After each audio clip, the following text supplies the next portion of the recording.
이는 참 과부를 도와주게 하려 함이라.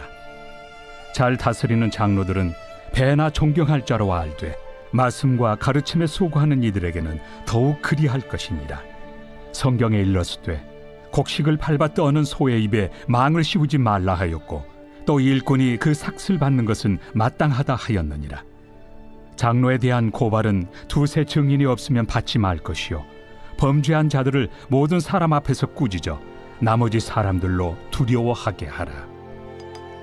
하나님과 그리스도 예수와 택하심을 받은 천사들 앞에서 내가 엄히 명하노니 너는 편견이 없이 이것들을 지켜 아무 일도 불공평하게 하지 말며 아무에게나 경솔히 안수하지 말고 다른 사람의 죄에 간섭하지 말며 내 자신을 지켜 정결하게 하라. 이제부터는 물만 마시지 말고 내 위장과 자주 나는 병을 위하여는 포도주를 조금씩 쓰라.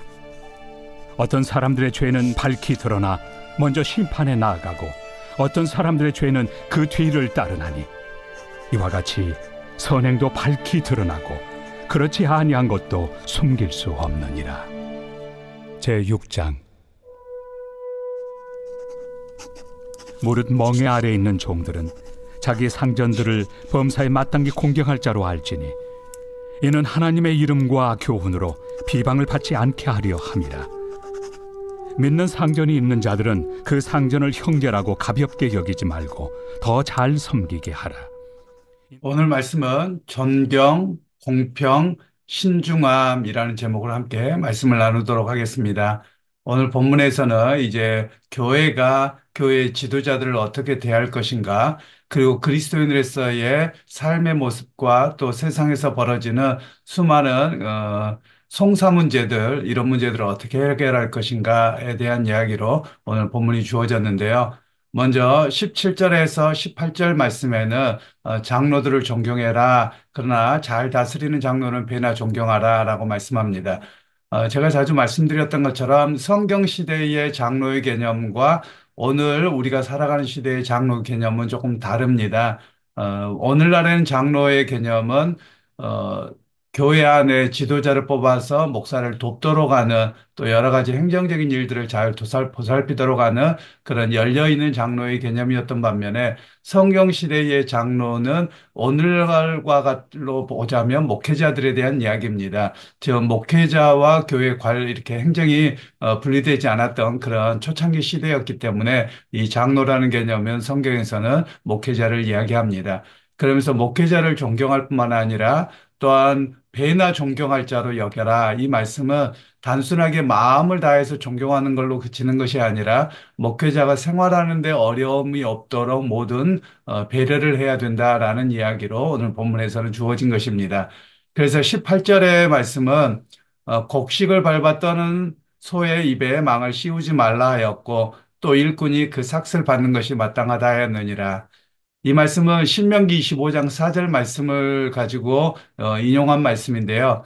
이 말씀은 타작마당에서 서로 쟁기를 갈거나 이렇게 할 때 소가 뜯어먹는 것들을 못 뜯어먹게 일부러 망을 씌우지 말라 그런 이야기입니다. 그래서 그 말씀을 통해서 목회자가 교회 목회를 하게 되어졌는데 그가 생계 문제 때문에 교회를 잘 돌보지 못하거나 이런 일이 나지 아니하도록 교회에서 이 목회자의 생활비를 전적으로 책임지는 것은 당연한 일이고 또 교회는 그 역할을 잘 감당해야 된다. 이런 이야기를 우리에게 말씀하고 계시는 겁니다. 그리고 이제 19절에서 20절 말씀에는 장로에 대한 고발을 이야기를 하고 있는데요. 이거는 지도자라고 하는 사람들은 모함의 대상이가 쉽습니다. 그래서 함부로 된 모함에 교회가 좌지우지하고 이렇게 해서는 아니 된다라는 것을 우리에게 말씀하고 있습니다. 사실 이 말씀을 보면 좀 안타까울 때가 많기는 합니다.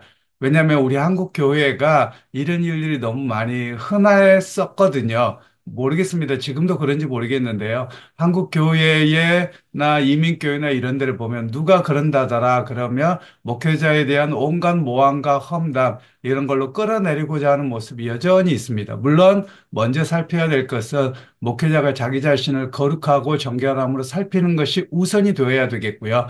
그래서 어떤 빌미를 주지 않도록 해야 되겠지만 우리 한국 교회의 약점은 지도자들이 마음에 안 들면 어떻게든지 내보내기 위해서 온갖 모함과 거짓을 사실화되어 버리는 그런 모습, 그래서 사람들을 선동하는 모습들이 의외로 한국교회에 있어 왔습니다. 사실 이것은 성경 말씀에 비추어 볼 때 굉장히 잘못한 일입니다. 그래서 함부로 모함하지 아니하도록 이렇게 이야기를 합니다. 즉, 지도자를 악의적인 비방으로부터 지켜야 된다라는 이야기를 하고 있고요. 또한 그뿐만 아니라 교회의 지도자들 또 교인들이 이런 것에 타락하지 아니하도록 바르게 서야 함을 우리에게 말씀하고 계시는 겁니다. 저도 목회를 하지만 이런 경우가 종종 있는 것 같습니다. 목회자에 대한 이해를 다 하기가 어려워서 또 목회자가 모든 것을 미주알 고주알 말하기가 어려운 부분들이 참 많습니다. 그러다 보니 그냥 침묵하고 주님이 아시겠지 이러다가 오히려 더 일이 커지기도 하고 더 교회가 분쟁에 휩싸이기도 하는 그런 모습들입니다. 여러분, 우리가 교회에 대한 이해를 좀 하실 때 지도자가 타락하거나 또 지도자를 모함해서 어떤 문제가 되면 그 지도자는 한 사람의 문제가 아닙니다. 교회 전체적인 문제가 되고 또 하나님의 복음의 역사에 커다란 장애물이 됩니다. 그런 면에서 교회가 해야 될 일들은 지도자에 대한, 즉 목회자에 대한 철저한 삶을 지켜야 될 뿐만 아니라 또한 목회자들은 자신의 삶에 대해서 타락하거나 또는 사단의 빌미가 되지 아니하도록 자신을 정결함으로 지켜야 함을 오늘 성경에서는 말씀하고 계시는 겁니다. 그러면서 이제 22절부터 25절까지는 교회 지도자를 세울 때 어떻게 해야 되느냐. 이것은 이제 어떤 장로뿐만 아니라 일반 직분자에 대해서 말합니다. 직분자에 대해서 신중함으로 세워야 된다라고 말씀합니다. 한두 번 보고 얼른 세울 것이 아니라 그 사람이 과연 어떤 삶을 살아가고 있는가에 대한 깊이 있는 그 살핌이 있어야 한다라고 말합니다. 물론 조직교회 안에서는 이런 문제들에 대해서 교회가 헌법에는 5년 동안 무음이어야 된다 이런 이야기를 하기도 하고요. 또한 11조 생활을 해야 되고 주일 성수를 해야 된다. 그리고 결혼 문제가 깨끗해야 된다. 주촌 문제가 없어야 된다. 이런 이야기로 우리에게 말씀을 합니다. 그러나 이런 것은 그냥 외적인 그 잣대가 되고 말아버리게 됐는데 실제로 더 중요한 것은 그리스도의 사람으로 살아가고자 하는 참된 믿음 가운데 있는가를 보는 것이 매우 중요한 일이라고 할 수 있겠습니다. 오늘날 교회가 사실은 좀 안타까운 점들이 있습니다. 교회 직분에 대한 이해가 신분의 상승으로 이해되는 측면이 좀 있습니다. 그러나 여러분 이것은 좀 잘못된 이해이고요. 오히려 직분이라고 하는 것은 하나님의 맡기신 거룩한 사명입니다. 그리고 하나님께 주신 기쁨이기도 하고 그 섬김 속에서 은혜가 있는 것이기도 합니다. 그런 면에서 믿음이 투철하고 또 그 삶으로 그것이 보증된 사람이 오히려 하나님 보시기에 합당한 그런 지도자의 자격인 것을 말씀하고 계시는 겁니다. 여러분, 오늘 우리가 사람을 평가하는 기준이 있지요. 그 평가하는 기준이 각자마다 다를 수 있겠습니다만, 오늘 교회 안에서 그 직분자를 뽑을 때 어떤 인기 아는 사람, 이 기준이 자꾸 되어가는 것 같습니다. 그래서 자기 사람을 어떻게든지 데려오려고 하고 또 자기 사람을 만들려고 하기도 하고 이런 모습이 되어버린 것 같습니다. 그러나 이것은 거룩한 모습이라고 보기는 좀 어렵고요. 오히려 그 사람이 예배 생활이 바른가, 그리고 그 사람이 교회 봉사하는 생활이 바른가, 또 그 사람이 평소의 삶 속에서 거룩으로 무장되어져 있고 본인이 되는가, 이런 모습이 먼저 세워져야 함을 오늘 성경에서는 말씀하고 계시는 것입니다.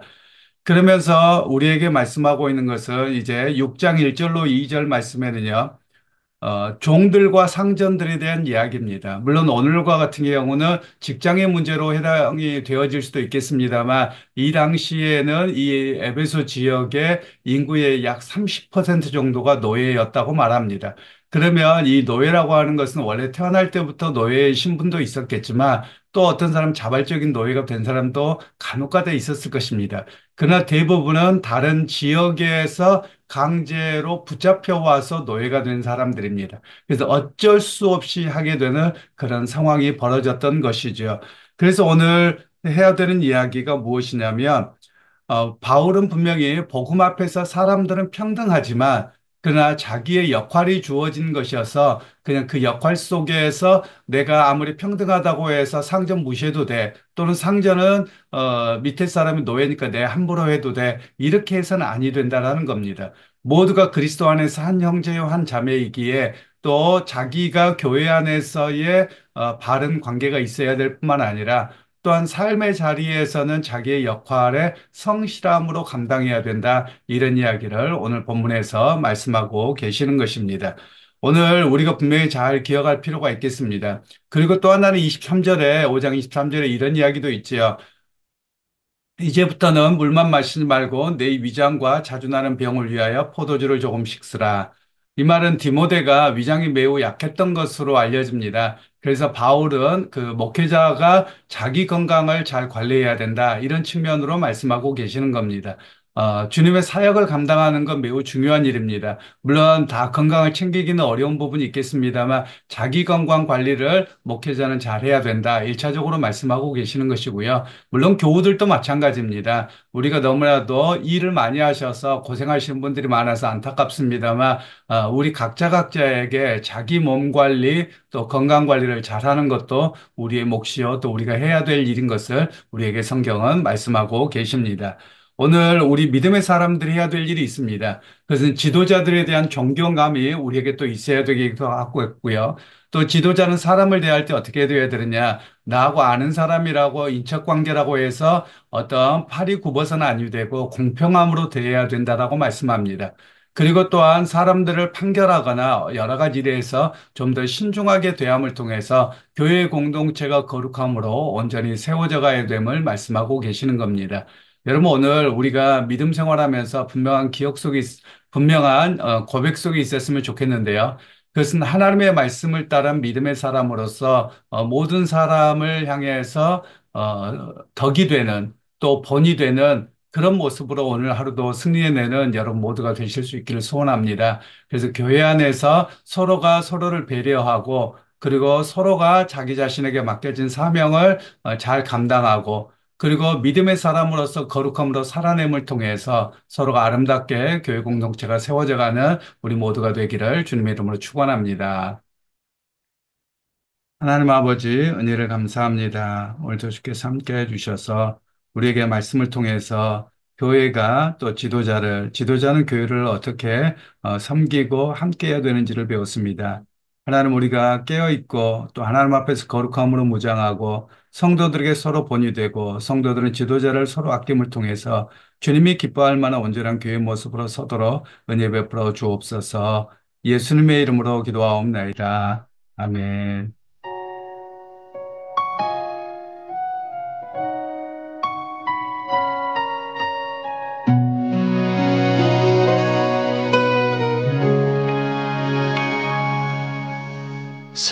사람이 넘치기보다 사랑이 넘치는 교회 섬김을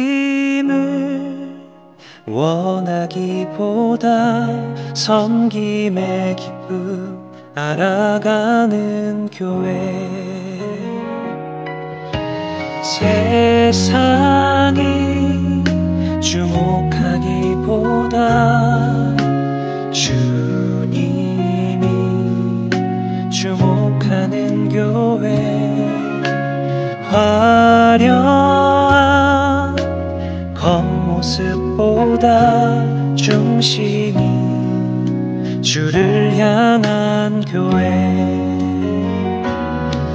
주님이 피로 사신 아름다운 교회 서로를 사랑함으로 하나 되는 교회 주님이 머리 되신 거룩한 교회 우리 함께 만들어 가요 내 작은 생각보다도 하나 되는 소중함 하는 교회 세상에 알려지기보다 서로가 서로 깊이 아는 교회 주님이 피로 사신 아름다운 교회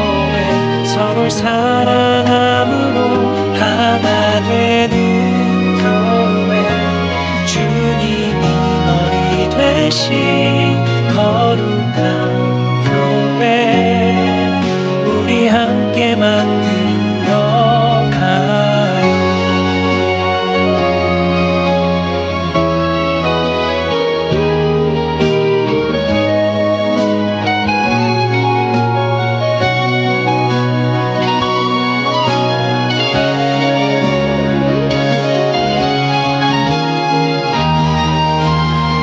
주님이 피로 사신 아름다운 교회 서로를 사랑함으로 하나 되는 교회 주님이 머리 되신 거룩한 교회 우리 함께 만들어 가요.